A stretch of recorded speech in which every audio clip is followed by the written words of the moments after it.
Hi, everyone, and thank you for joining us tonight in our last panel of the semester. Tonight, we are so excited to welcome Phil Bloom, as well as some of his team members from American Scenic, to teach us a little bit more about ride design and answer some questions that you might have. So with that, I'd like to welcome Phil. Hi, everybody.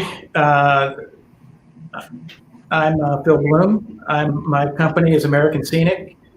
We're a small company and that does entertainment work, mostly anything that's guest experience, mostly theme park stuff, and we're located in Eagle Rock, California. And we have we go up and down. Sometimes we're 6 people, sometimes we're 30 people, but we're about 18 people now, trying to hang on during this time of where the world is. And I want to bring up who we got here.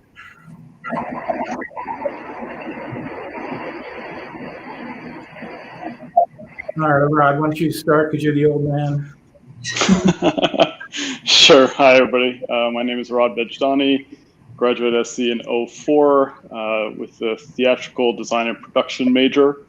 So I come at this industry from a guest experience and kind of wow reveal factor. Yeah, I'm sure we'll get into that as we get into the ride design. That's my history. I guess I'm the next oldest. So I graduated USC with a B Arc in 2008. I also participated in and with my roommate, who was an engineer, won the Imaginations competition through Disney before I graduated. And not long after I graduated, I started working with Phil, and we've been doing ride and entertainment experience design ever since. I'm Laura. I graduated from architecture school in 2018, and I've been working with Phil ever since, and it's been a great journey, and I can't wait to see what we have in store tonight. Good. Well, we're happy to have you. I know, Phil, you prepared a few slides. Yeah, okay, so American Scenic, we're kind of a, you may not have heard about us. We don't do a lot of advertising. We're kind of a behind-the-scenes company. We tend not to go out and get big clients ourselves. We're more like supporting. Basically, we're supporting creative directors, whether they're in-house at the big companies or whether they're like Adam Bezark last week. They're small companies. We're a support group for anybody that has a vision, creative vision of something they want to get done. We're the people that can help them get that done. Let's see. Can I not forward the slide? Okay, so that's us. That's our team in front of our building. We just moved in a few months ago during the middle of COVID. You can see we got our little social distance spot, but this is our group. We, like I said, we support creative directors, but our main expertise that we have is we have an expertise in design of themed rides. We've done a lot of really big themed rides, a lot of small themed rides, a lot of rides. We do dozens and dozens and dozens over the last few years, all types of anything. We've done multiples of any type of ride. And we've developed a methodology for getting rides done. They're a little more complex than most stuff you'll find in anything else you'll find in a theme park, for instance. But that's our specialty is rides, although we do pretty much anything that's in a theme park or anything that's a guest experience. I put these together. These are the rides that we hang our hat on for the most part. Spiderman, of course, was done before American Scenic got started. I started it shortly after I finished that project, but then, we hang our hats on Harry Potter and Forbidden Journey, Transformers, Ratatouille, and Star Wars Rise of the Resistance. To go along with the ride design is we're show set designers, and we've it's pretty much hand in hand. In the business, you can't really do ride design without doing show set design, because show set design is the place where all the pieces of a ride come together, all the all the aspects of a ride are integrated into this thing. And for us to make rides real, we have to know everything that goes in, know where everything is, and balance all the stuff in the ride. So we're kind of leadership in show set design, and that leads into our ride design. So that's basically in a very short, shallow dive where we are.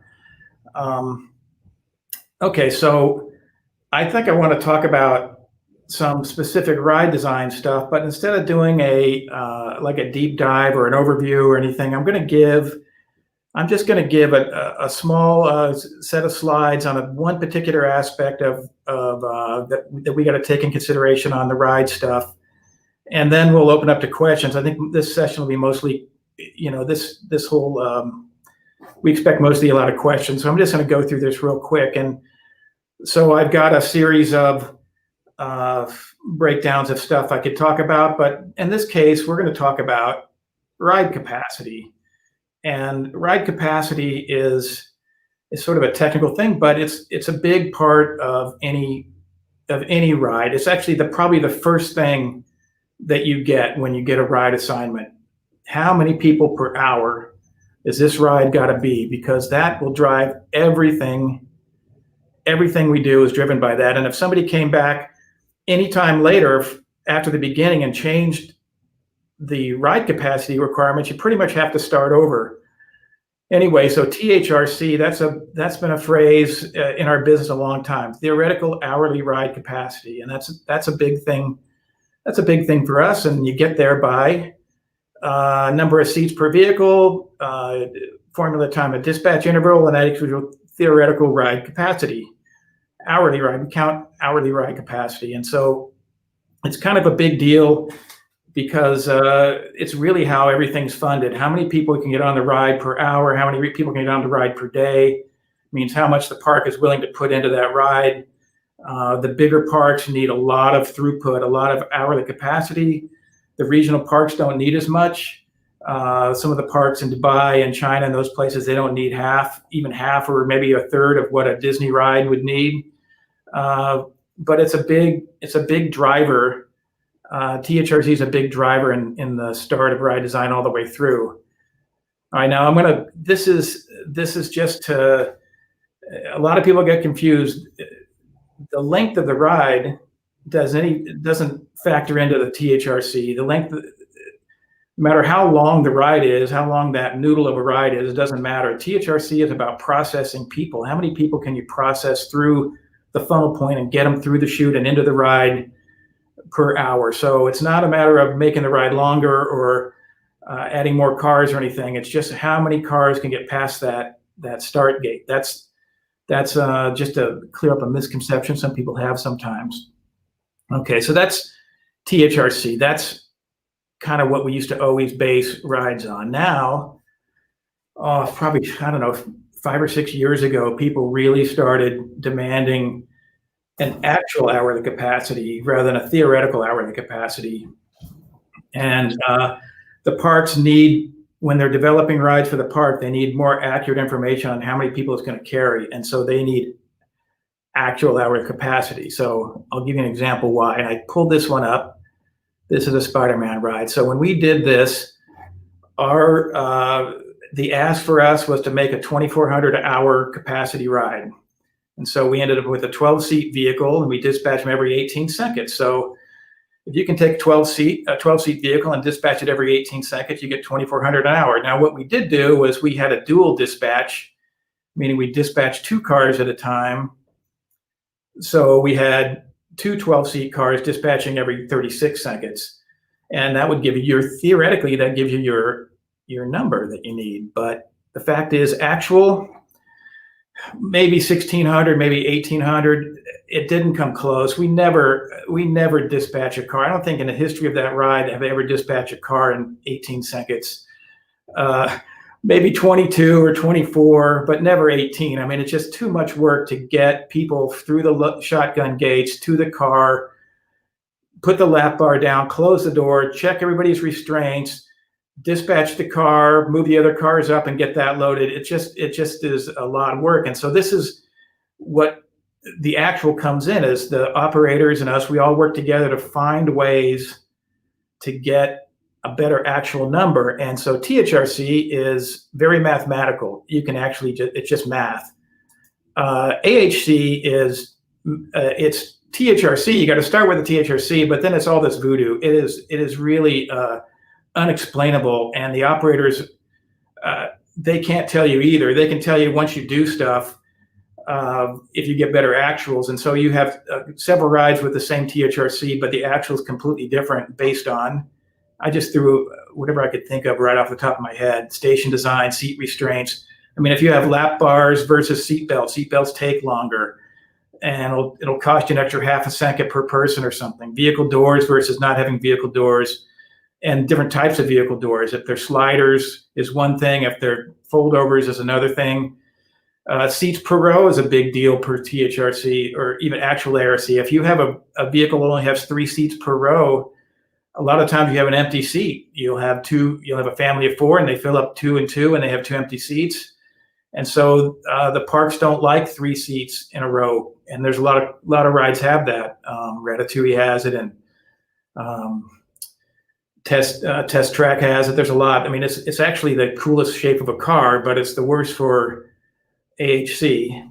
Now, to help the things, you got to have a singles line, the numbers of operators on the load dock, that makes a big deal.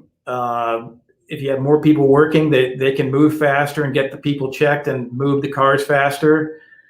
Conveyor belt, Universal loves the conveyor belt loads. Disney has a few, but for the most part, you get good THRC or good actuals on a conveyor belt load. It just makes the operators move.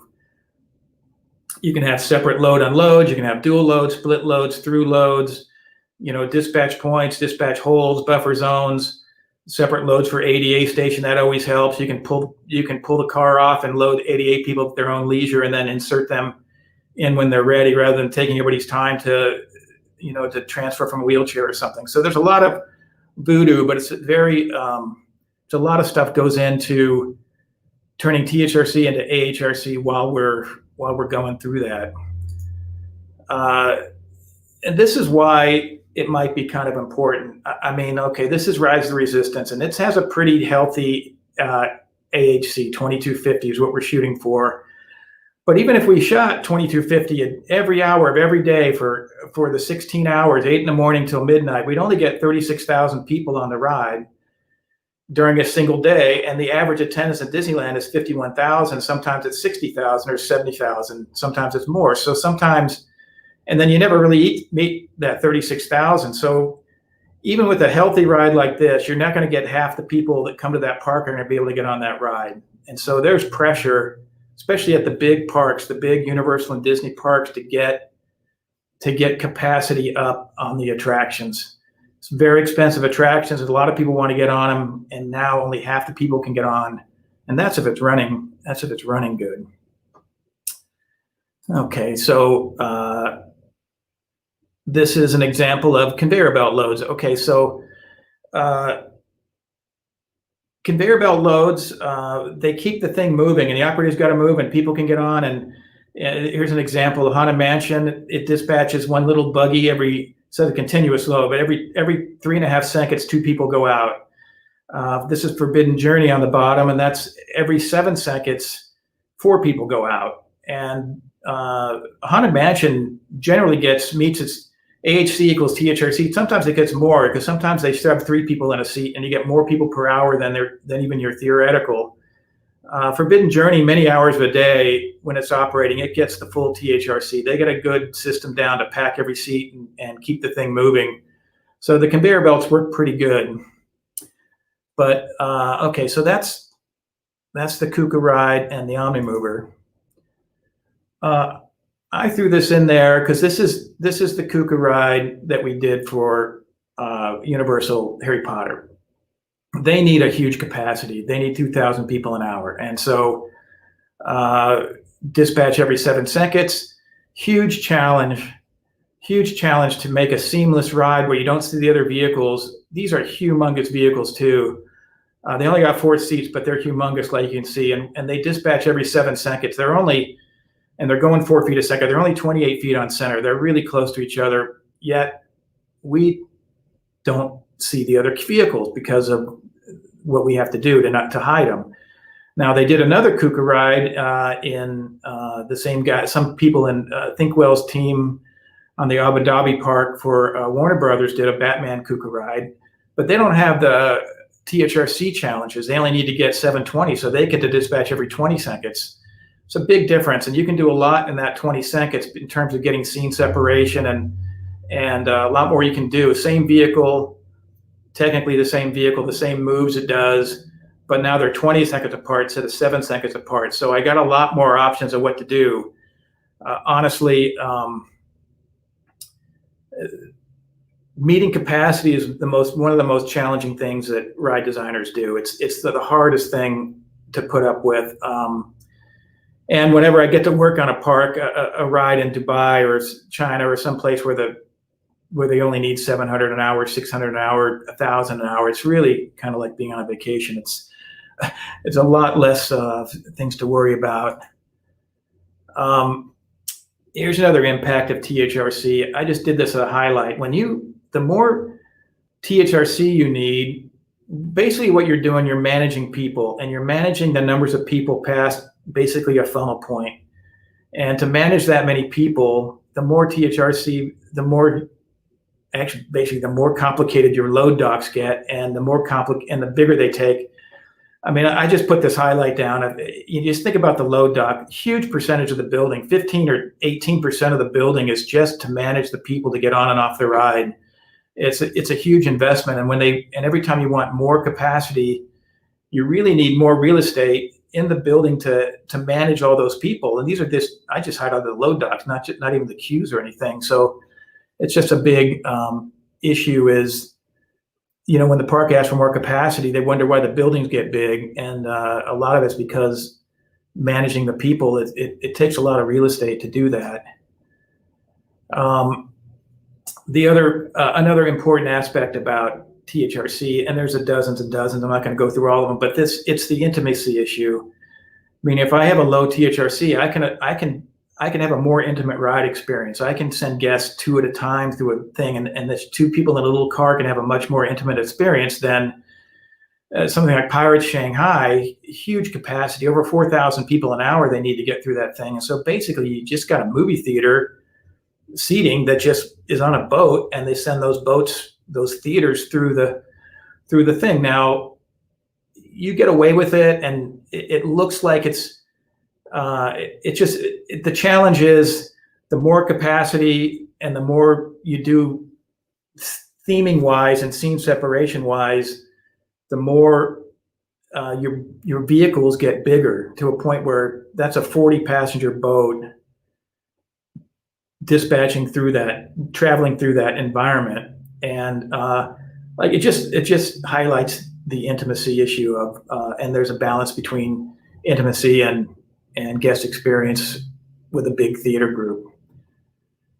All right, so there's another issue too. There's who designs the load docks? If that's where you manage all the people, load unload. This is the Ratatouille load unload, separate unload. ADA is in between. You can pull off cars. It's very, very efficient load unload dock for trackless vehicles. The point is, who designs it? Well, you can't just turn it over to the ride engineer. You need the attraction designer, the ride engineer, and the operators all work hand to hand to work all those issues that were on that list about what goes into it, and you all have to work together and push and pull. There's lots of aspects about this, but you all got to work together. And the main thing that we say when you're working on modern rides is the technical people got to be creative. That means your ride engineers have to have a creative bones in their head. They have to be able to go with new ways of doing stuff and flexing for whatever guest experience we're trying to do. And the creative people got to be technical. You can't just wave your arm and talk about unicorns and butterflies and stuff. You have to know the math, and you have to know some basis of tech. You have to have some technical knowledge to be a ride designer for a modern ride. And then you got to work with the operators, and the operators got to be both. They've got to be creative. They got to be technical. They got to think about the guest experience for everybody through the queue lines, onto the cars, through the cars, and off the cars. And so this is not something you turn over to just the technical people to figure out. It's the show people have to figure this out, and you got to work with everybody to do it. So that is what I have to say about ride capacity in a sort of a shallow dive of and that's just one of the dozens and dozens of aspects that we could break down for the foundations of ride design, and everything goes into it. So, Elizabeth, that's all I'm really going to present or share today. Yeah, very good. That was really interesting and very useful to all just think about and know. So I guess while we wait for some of the questions to come in, I'll go ahead and start off with, you all went to USC and now work in the themed entertainment industry, and you all, I believe, were at USC at different times. How do you think your time at USC has helped you, and what do you potentially wish you had done more of while you were still in school? Well, why don't you start out, Laura, since you were there the most recently? Yeah, so architecture school taught me a very specific way of designing. And I think that really just getting into the industry and like my summer internships, working at American Scenic, and just like learning by doing has just helped me the most to change that way of designing rather than designing from the outside in, thinking about the guest perspective through the ride. It's like, it's just a different way of thinking about it. So it was really helpful to just jump in there, talk to people, go to TEA events, learn and work with people on my internships, and just doing it has really been the most helpful thing. Yeah, Michelle and Rod, you guys can jump in anytime. I think that, at least when I was there, USC has so many different degrees and programs that are there, but at least in architecture, there's a lot of tunnel vision. I mean, back to my first tour of USC, when I asked the tour guide if they knew other architecture majors, and they said, yeah, I know one. I don't see him very much, but I know one. I think you guys all have a jump on the game, whether you're from architecture or somewhere else, being in a group like TEA and having access to other students that are from different disciplines, and ideally through this group, and that you're exposing yourself not just to these programs like this, but also each other and collaborating. One of the best things I did was the Imaginations competition, and I didn't even learn about that through architecture school. At the time, I was really lucky that I had a roommate that was an engineer, and she had learned about it, and she asked me to do it with her. And I didn't find out until after I completed Imaginations, and since then they've changed the program, that they actually prefer interdisciplinary groups. And I think now you can't even do it as an individual. At the time, you could enter as an individual. So I think the more you take advantage, whether it's in your own program or through groups like TEA to work with each other, you're never going to design another project from start to finish by yourself like they try to do in school. It's just not going to happen. So even if you're doing one of your own projects, reach out to other people at the TEA group here and ask how they would approach it or what questions they have, not just your classmates in your own discipline, and it will bring a whole new world to what you can do with your design. Yeah, that's really true. I would piggyback on that and talk about the collaboration was really important. I guess in this group, I'm the anomaly because I came from theater. And I think one of the backbones of theater is being in tech and being in an environment where your scenic designer is working with your lighting designer, is working with your choreographer, with your director, with your audio engineer. And there's always that essence of collaboration. There's always that, you may need to compromise something because it's better for the overall project. And I think that plays very strongly into theme parks. And I think show set designers in particular are at the core of bridging and communicating with all the different sides. You always want to make sure creative director is happy, but it needs to function. And I think that's what Phil's been talking about, that it has to have that reality in order to work. So I wish I got even more of that. I was happy I got some of it in theater, but even more of it with engineers and architects outside of theater would have been great. But you know, that's, you get work with what you got sometimes. Yeah, I'll say that obviously I've been in theme park design a long time, and you know, when I went through school and was out of school for a couple of years before I even heard of Imagineering. I never even heard of it. It wasn't like it's something I dreamed about. But the thing about the architecture program, that it's still, I know it's still the same because I still see all the kids, everybody coming through now. It's a very serious design program, and you get a good design philosophy, that program. And basically you can design anything with the tools you learn in that school. And I think that, you know, when we hire, there's several programs around the country that we hire from, and we meet a lot of people, and it's like over the years you realize, man, the people in USC are different.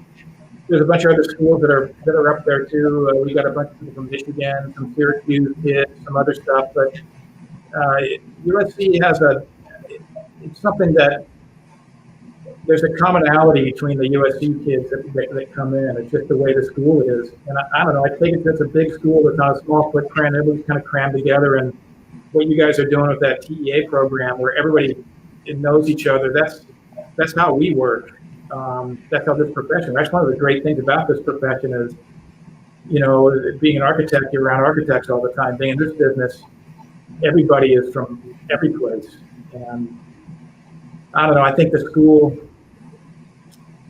I don't know, it's been a big help for us. And we look for USC people because of what the ones we've had in the past can do. It was certainly inspiring for USC students to know that their education is doing them well. So I know we started to get some audience questions, and I know a couple are more based on what you just talked about, so we'll get to those first. The first one is from Chris Bell. With regards to ride capacity, what are some of the more unique problems you have faced with certain attractions, and how did you overcome them? Well, I mean, if you look at Harry Potter Forbidden Journey, I mean, you're dispatching 4 people every 7 seconds to get the capacity going, and it's a major challenge. It limits what you can do with the car.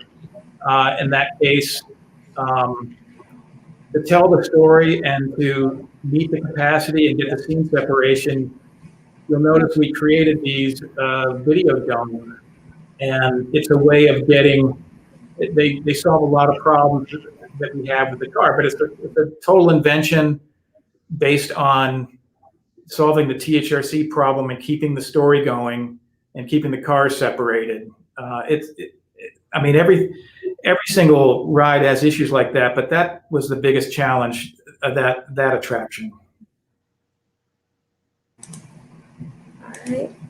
And our next question is from Hannah Rose. And do you foresee more rides to be set up like Rise the Resistance, where the waiting to get on the ride versus being on the ride is pretty much blurred? Well, I got to tell you, honestly, we feel really lucky we got to make Rise the Resistance, and it was an amazing thing that I mean, all the way through it, we had this really small team at the beginning, and we wanted to do all this crazy stuff, and we got to do it, and all the way that, you know, the 4 or 5 years we're on it, we were like, I can't believe they're letting us do this. I can't believe they're letting us do this. They let us basically have a sound stage, build a whole huge sound stage that you can project outer space on, and you're on a ship and you only walk through one little side of it. We got to have, you know, 4 ride systems. We got to have all these show doors. We got to have everything. It's amazing.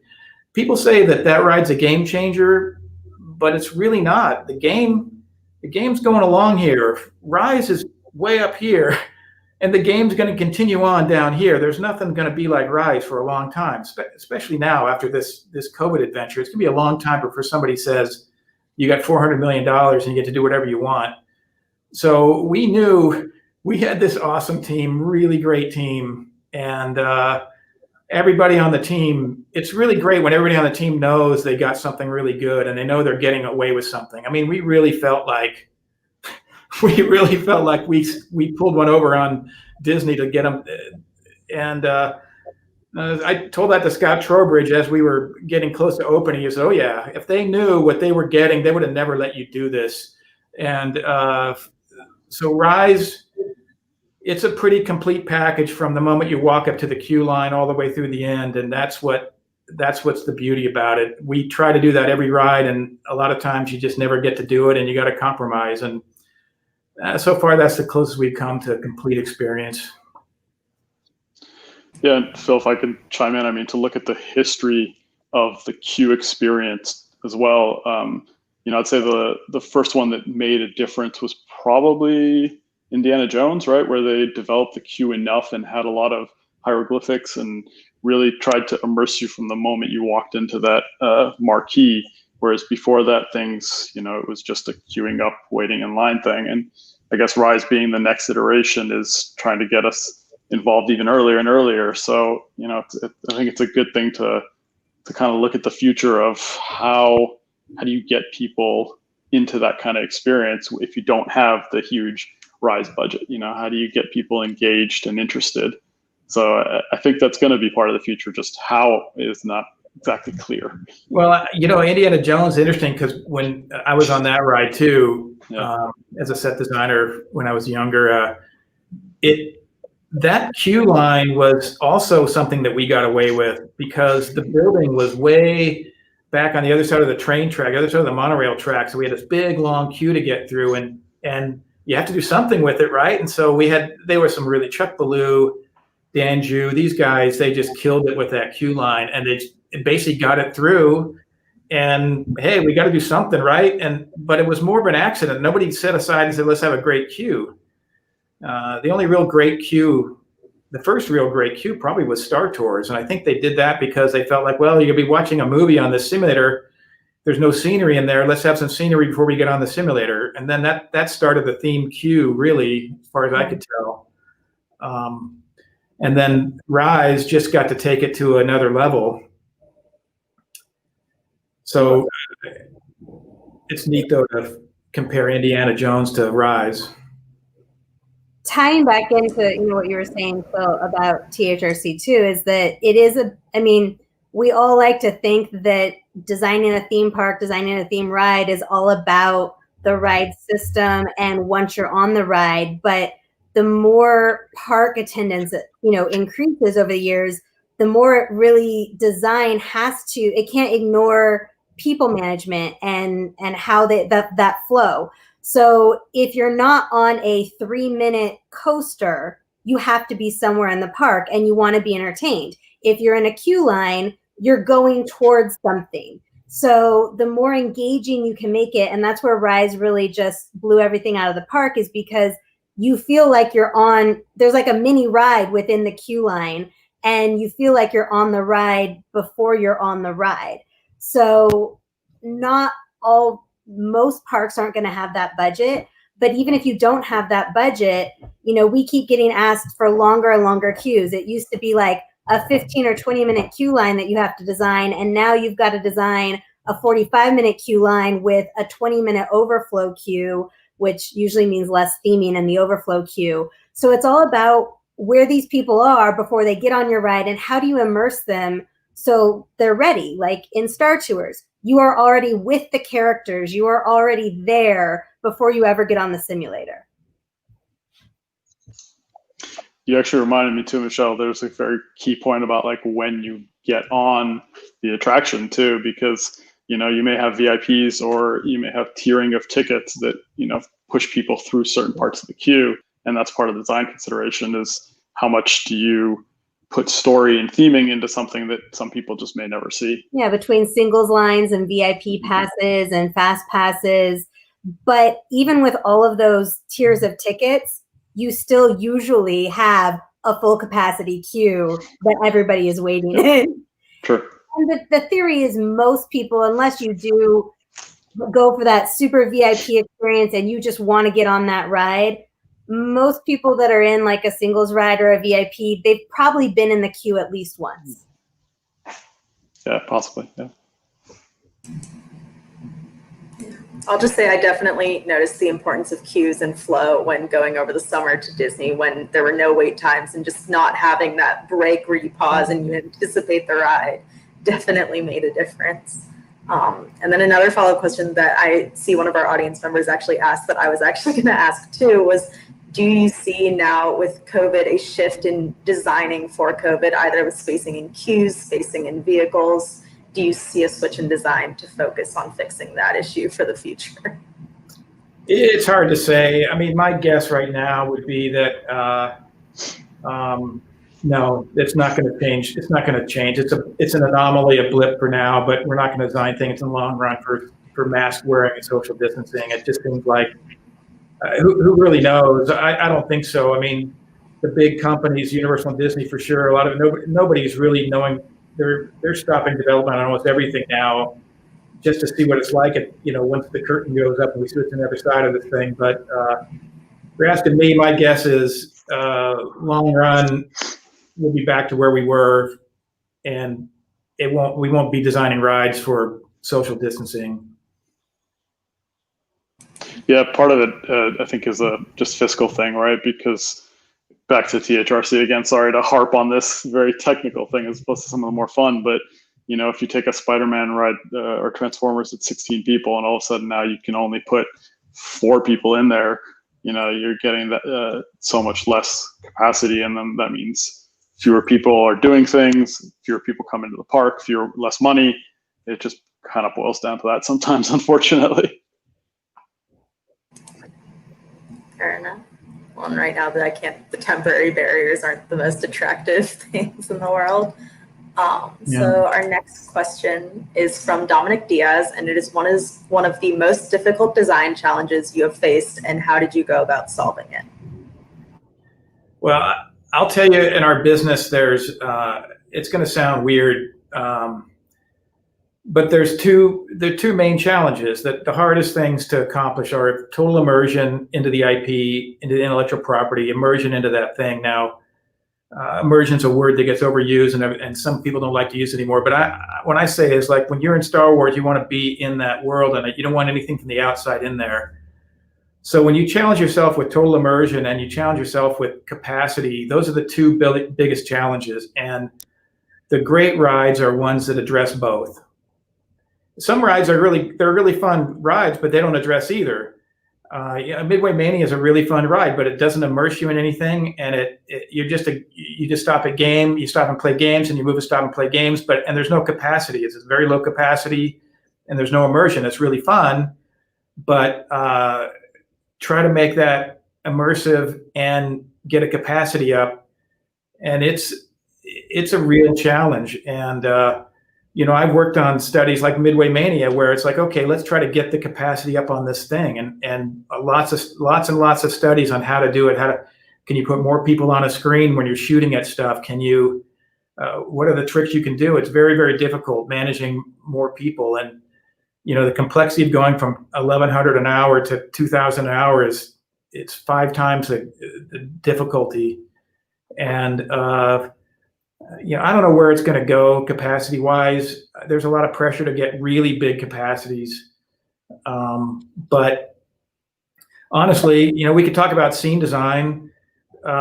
Scene design's fun and easy, and there's a lot of neat stuff to do, and there's challenging to get things to fit in spaces and foreshorten things, but that's like the fun theatrical part of the job.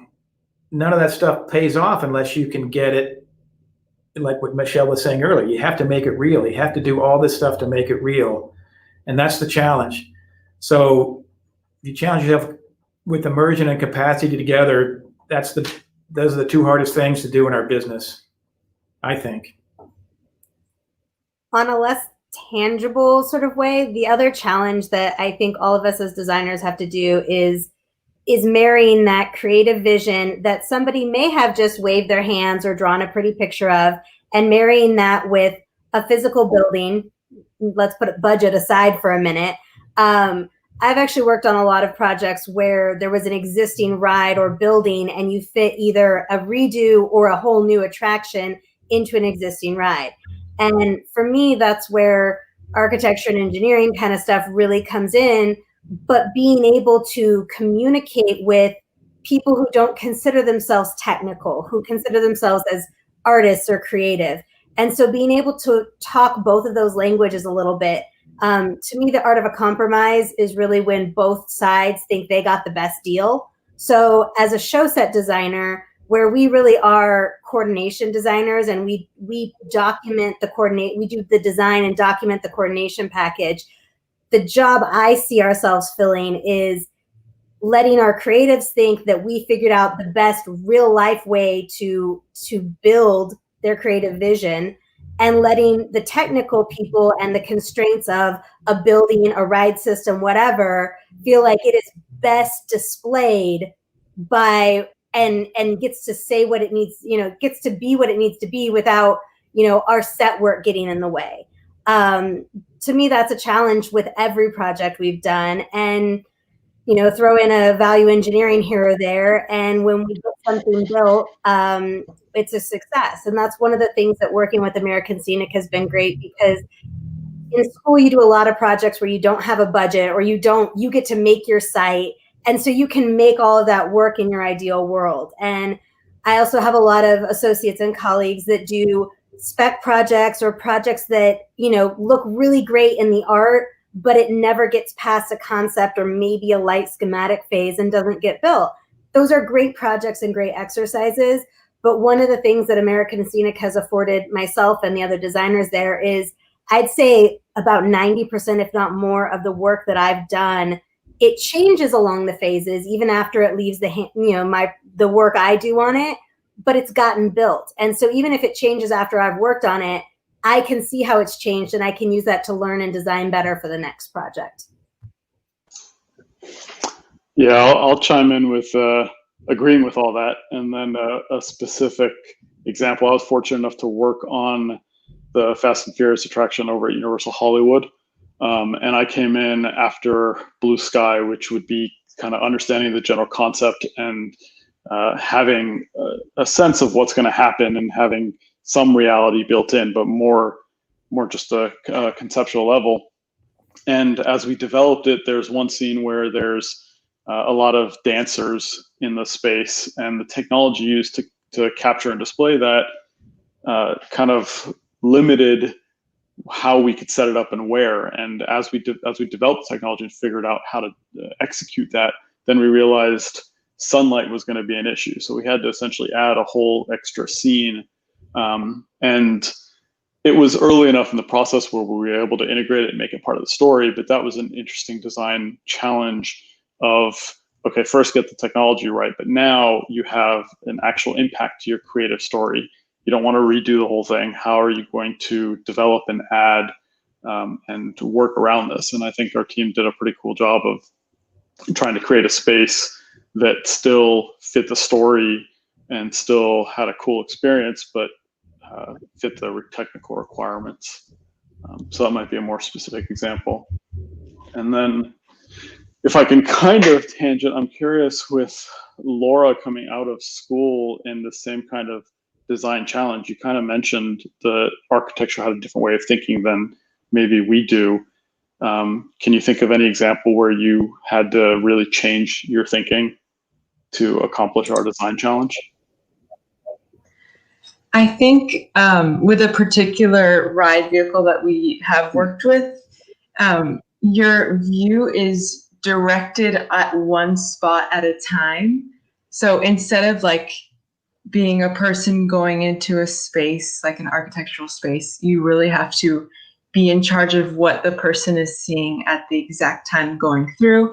How far away are they from the figure or element or set piece or whatever it is, and just like designing the experience rather than designing the whatever it is, walkthrough experience is, it's just a different way of thinking. It's like taking other pieces that are more important, like specific views, and rather than just wandering through space. So I think that was it was definitely a challenge for me. When we first start out, Laura, design. like where you just went through it, it's like, you're an architect, you want to design the entire space, but I really only see this much of it. You can just make the rest of it black behind you, Right. But it's really hard to do that. Right. And especially when you're walking through, it's like, you got to really focus on just what the guest sees, and nothing else really needs to be themed. But it's hard to get your brain on that. Yeah, so I feel like I'm just getting the hang of that now, 2 years later. So I know you guys kind of started to touch on this, but Layla Yoon actually asked, how should students try to gain a better understanding in tech, especially if they're not majoring in something technical? Do you recommend taking courses outside of the major? Well, yeah, of course. I mean, it is one of the things, especially, I mean, 3 of us went to architecture school, and that school is famous for not really having a lot of electives and stuff. And you really have to, I did this, some of my friends did this. I took a lot of theater classes to I was really into the theater. Like I said, I didn't know anything about theme park design or aspire to it at all, but I thought I'd be a theater designer maybe. And I did a lot of theater classes outside of architecture, and I did a lot of other stuff, but you gotta get out and do other things. And I would say, if you're not in a technical major, you could still, just knowing how computers work helps you. Just knowing the fact that you've got to have a brain on the technical stuff will help you, just paying attention to it. But certainly take more stuff outside your major for sure. If you can take stuff outside of your major, that's awesome. Yeah, theater classes, if you're in architecture, taking engineering classes, vice versa. I know there are architecture classes that are available to non-majors. Art classes are great. But like we said, tech doesn't just mean computer programs. I mean, it means operators. It means THRC doesn't come from, it's math, but it's not just knowing math. It's knowing that math is associated with physical people and multiple groups of physical people. So again, it's just knowing that there are different parts moving that you need to know about. When I was in school, I had a professor that told me with architecture, because we did design a lot of our own projects, but later in life, if you become an architect, you'll work with engineers and landscape designers and lighting designers and all of that. And so we had classes in structures and lighting design. And what my architecture professor told me was, you don't have to know everything about engineering. You don't have to know everything about lighting. You need to know enough to know where the boundaries can be pushed. So when the engineer you're working with says, you can't do that, it can't be done, you know enough about engineering to say, I think it can, think about it this way and go attack that problem again, and let's work on it together. So taking classes and knowing those things yourself is great, but to assume that you'll know everything that needs to be done in one project, you're never going to work on one project all by yourself. So knowing the language that other groups speak, being able to communicate with them, and knowing what questions to ask or where to push the boundaries is really going to help you. And again, some of that's just, as I recommended, to talk to your fellow classmates or in other disciplines, and what questions they have on your design project, because that'll help you open up to see what else could be done. Honestly, you just learn the language as you go, and meeting with different people, like special effects people and whoever. Just every meeting, I feel like I've learned so many new things. So I think that's just a good way to do it. Take notes, write down acronyms, and ask people later what they mean, even if you can't ask them in that meeting. I will say this, Elizabeth, one thing that, I've hired a lot of people over the years in a lot of different positions, and at our company, what we want a mix of people, and it's maybe not fair. I don't want to stereotype people, but a lot of times the kids that come we hire a lot of people just out of school too. A lot of people we hire are just recent grads. It's just the way it works. We got our senior people and we got the recent grads that work their way up.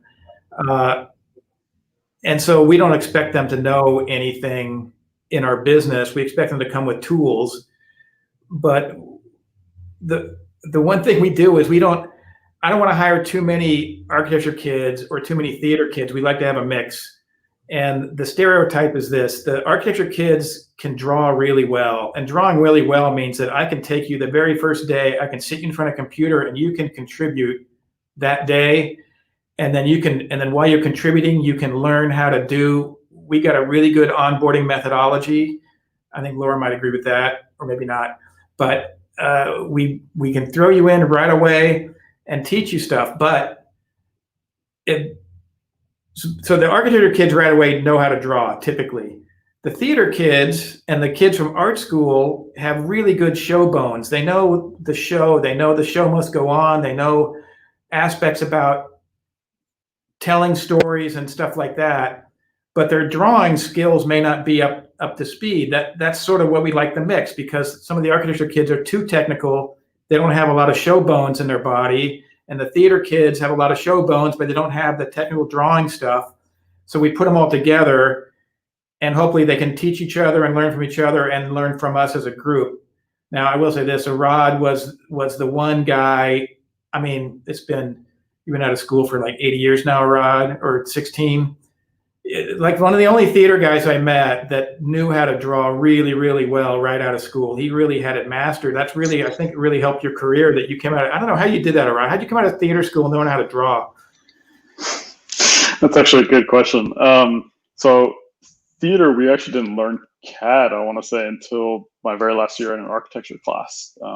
So I was learning hand drafting, but then my first 4 years out of school, I was working at a fabrication house. So we're talking about all the design and getting in there and learning how to, develop the concept. But those jobs were literally, the shop, the wood shop and the metal shop were past the door, and I was sitting there drafting the details and figuring out what nuts and bolts and figuring out how to take something that someone else drew that looked really nice and pretty and give it a little, thickness of wood, or shift this to accommodate for this effect. So it was really nuts and bolts type of work. And I think that gave me a really good grounding. And for some people, I think that's a really good path, because it does allow you to remember where it's going to end up. You don't want to be thinking of nuts and bolts when someone asks you for a blue sky idea, but it does help compartmentally. And I do want to chime in that I know we all accept that you're all adults, and Phil, as a 150-year-old old man, may keep using kids, but obviously everyone that comes into the industry is a functioning good adult. We're still a kid.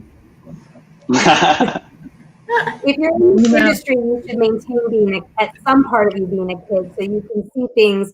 Honestly, if you've gotten jaded already, go to a theme park with like a 4-year-old, and that'll remind you why or an adult who's gone to a theme park for the first time, and that'll remind you the magic that you're designing for your guests. Kid at heart. Yeah, we're all kids here. Yeah, another great thing about American Scenic is that we kind of just get thrown into, like, I got my own scene in a big ride, and I was able to like design that and like have desk crits with Phil, and it feels like that's like the way to really learn how to do something, just to be thrown into it, to do it the first time. No, that's the wrong way to do it this way. Do it the second time. All right, that's a little better, getting towards the right way, and then really learning how to do it and doing it on your own. So I like that about American Scenic. Yeah, I'll jump in, and just hearing you say the word desk crit made me laugh a little. But our next question is kind of, a lot of companies talk about having a strong portfolio, but what advice can you give on like what skill sets you're looking more for in terms of just like soft skills, and then also how do you build a strong portfolio? This question's from Chris Bell. Well, I'm going to start this because I do a lot of the hiring, but we all kind of review everybody, and it's kind of funny, some of the other seminars you've had this year, Elizabeth, Bezark and some of the other guys, they talk about some of this stuff too. And it's all the stuff is there. I think for what I recommend is you've got to know something. You've got to know something that you can do. Like the first day you show up, you've got to be useful. Honestly, nobody hires because somebody's going to be a benefit 2 years later. They're hiring because they got a problem right now, and they need somebody to come in and fix it. And the fact of the matter is, a lot of times it's more of a pain in the butt to hire somebody than just to stay for the weekend yourself and fix it yourself. And that's what you challenge yourself with trying to get a job is you've got to convince the guy hiring that you're going to be less trouble than him doing it himself. Him or her doing it himself. So have something that tangible, whether you can do, like if you could do spreadsheets, you can get hired to do spreadsheets, and then maybe your job is just doing spreadsheets and Excel sheets and you're helping somebody organize a thing and that's all you do, but you're taking that off his plate, you get a lot of benefit, and while you're doing the spreadsheets, you're learning other skills and you're learning other things and you're meeting other people and you're moving around. In our office, it really helps to know, anybody that knows how to turn on a AutoCAD can get hired and be useful the first day, honestly. But there's other things too that you got to know. I would say get good at something that you can help that person out at that thing, even if it's not what you want to do for the rest of your life. Just learn that, get hired on that, and then once you're in, build on that and build your portfolio up or build your skills up on top of that one thing that got you hired.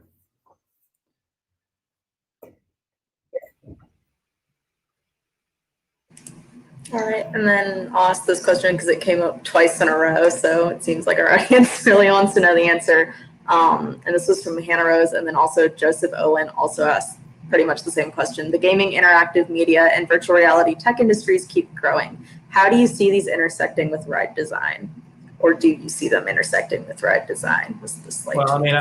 I'll leave this to like a Rod and Laura because they're kind of closer to this, but I would say, yeah, we're all going to be guys that are working in games. Look, theme park industry, you got to face the fact there's going to be less people working in theme park design industry January of 2021 than we're working in it in January 2020.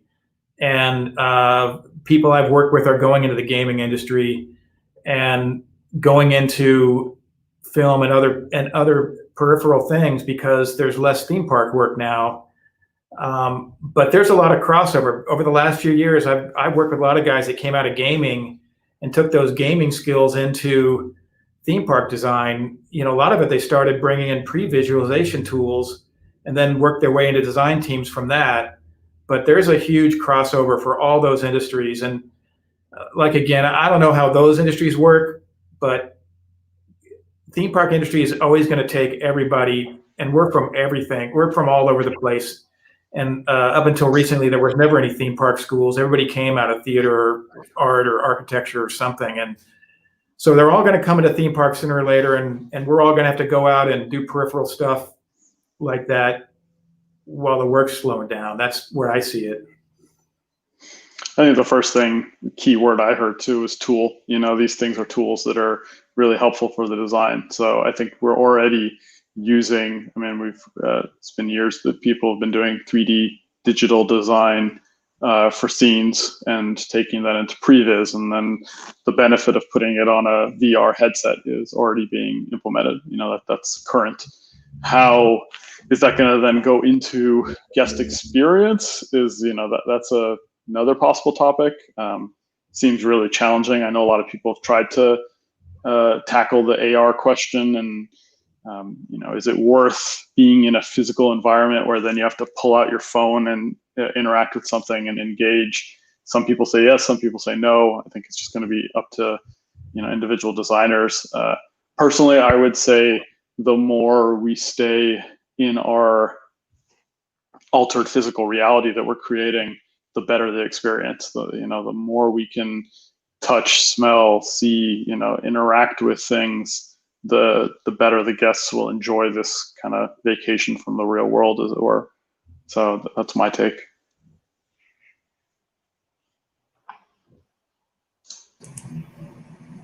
All right, and then I'll ask the final question of the night as we hit that 8 o'clock mark, which is, what advice do you have, and it's kind of a two-part question, for students who are in the beginning of their studies who might still have more time to kind of change some things while they're still in school, versus students who are about to graduate either this spring or next spring?